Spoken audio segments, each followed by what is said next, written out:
This 4x4 is driven by the Understanding Rural Pathways Transition Report, produced by Shell Foundation and MasterCard Foundation's Rural and Agricultural Finance Learning Lab, co-funded with UK aid from the UK government. The report advocates mapping rural households' economic and social circumstances to align support to meet the needs and aspirations of rural households. This 4x4 shares insights on how a nuanced understanding of rural households' needs can impact on business performance. Each expert has 4 minutes to share their views. Dan Haglund is the Senior Private Sector Advisor in the FCDO's Agricultural Research team. Why is the Understanding Rural Pathways Transition study important? My name is Dan Haglund. I'm a Senior Private Sector Advisor in the Agriculture Research team of the Foreign, Commonwealth and Development Office of the United Kingdom. And this area of work, trying to understand better the motivations and needs of farmers and those working in the food system. We all know how agriculture activities are highly context dependent, and the outcomes in terms of productivity, incomes, vulnerabilities to climate change and so on are highly dependent on so many local factors. Soil quality, local weather patterns, access to markets, particular agronomic approaches you take and so on. But in addition to this, there's another dimension of context specificity that we have ignored for too long, which is really around the diversity of needs and aspirations of the people themselves, the people working in this area. Because we found through the work by Institute for Smallholder Finance a few years back how there are actually quite different pathways that rural households aim to progress through, and I think that was a real eye-opener. I think in many cases businesses trying to serve farmers would take quite basic and simplistic approaches to segmenting these customers.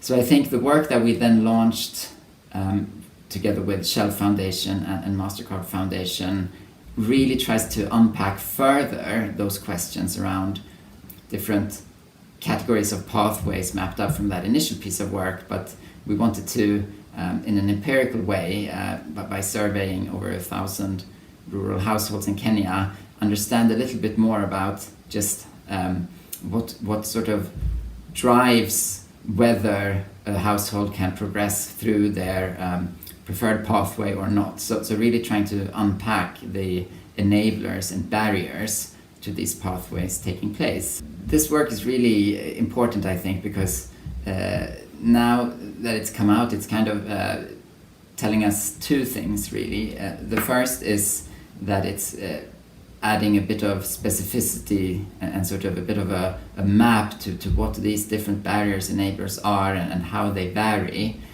which will be useful for businesses working in this area in terms of tailoring their products and services to different customer needs. But secondly, it really makes the point quite clearly that the needs of farmers are so complex that any single organization or funder cannot really tackle them alone. But there's a real need for partnerships across funders, across businesses, and partnerships that can perhaps leverage digital to share data to get a more granular understanding of these farmers' needs. And I think this is a really important message that we all need to reflect on. Nidhi Pant, co-founder of S4S Technologies. How did the Rural Pathways approach to segmentation help you define your business model? The rural pathways approach was very helpful for us to segment the farmer and to understand farmers in a more deeper manner. There are some structural ways in which we can segment farmers based on their assets, income, size of the family, but there are also behavioral ways in which the farmers varies based on how hard they want to work, what are non-farm activities, are they more entrepreneurial than the others. This helped us segment our farmers and then also segment our women farmers, that what are their needs, what are they actually trying, why are they engaged in this work, and what are their expectations. So for us to match that, it was very important. As far as DAS can cater to both smallholder farmers and largeholder farmers also, but as far as works with smallholder farmers and specifically women as processors. So this helped us identify our segment and implement it with women farmers. How it is, why are we doing this is in two ways. One is that women are better in processing, they are more diligent. We derive the inspiration from sun drying, which is traditionally being practiced in India. So this helped us get that segmentation. Second was that what we are providing as an income to the farmer, the value addition, and who does this matter to. So we realized, we did an entire survey as well as research, and concluded that this was mostly needed by the smallholder landless women farmers who don't have an assured income for and ways of livelihood. Their men migrate to cities in search of jobs. Women are expected to run the household. They cannot go out of their homes because they have to take care of their elders and of their child as well. So it would be very difficult for them to be involved in gig works as laborers in either farms or outside of their village. So this segmentation, we had a very specific target group, which was landless women farmers who were dependent on rain-fed agriculture and want to earn an additional income staying at their home, staying in their village, who don't want to migrate to any other place, or don't want to travel 12 hours and be out of their home 12 hours. So that's what we concluded as the segment, and now we are working with only those women. Thomas Njeru, co-founder and co-CEO of Pula.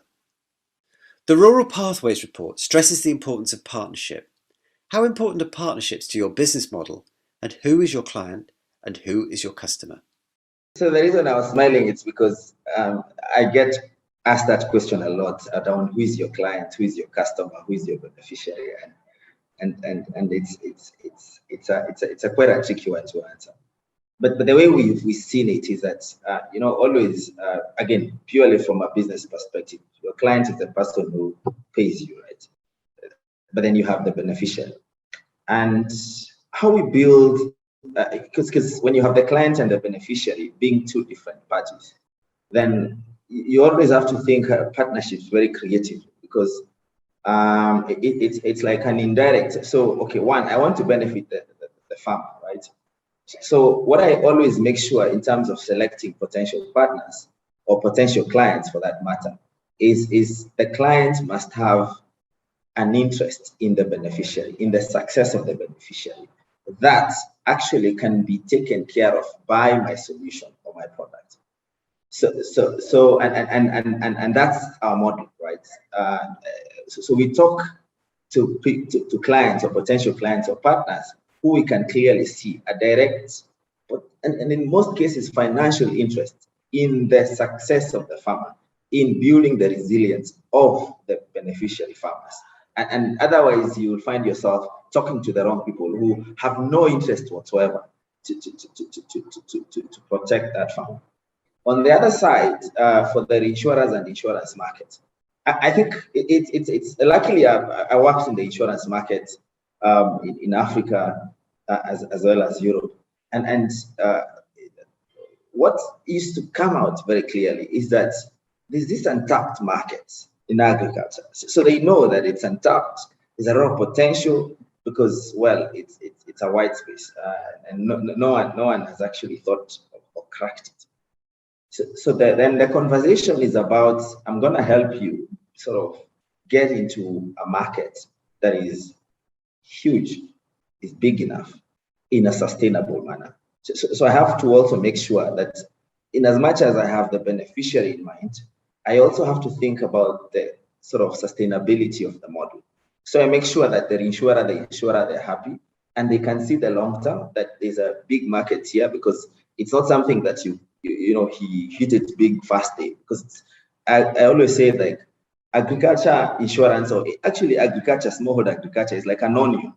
Every time you peel, there's a next one. There's always something, there's always a complexity. So then you need partners who have a long-term perspective. They are looking at it from, okay, this is the size of the opportunity. It's gonna take a while to figure it out, to crack it. So again, that enables you to sort of go through, the journey of 1,000 miles or steps. And as a consequence, then you learn together and you work together. And primarily, why are partnerships important? So I say we focus on the problem.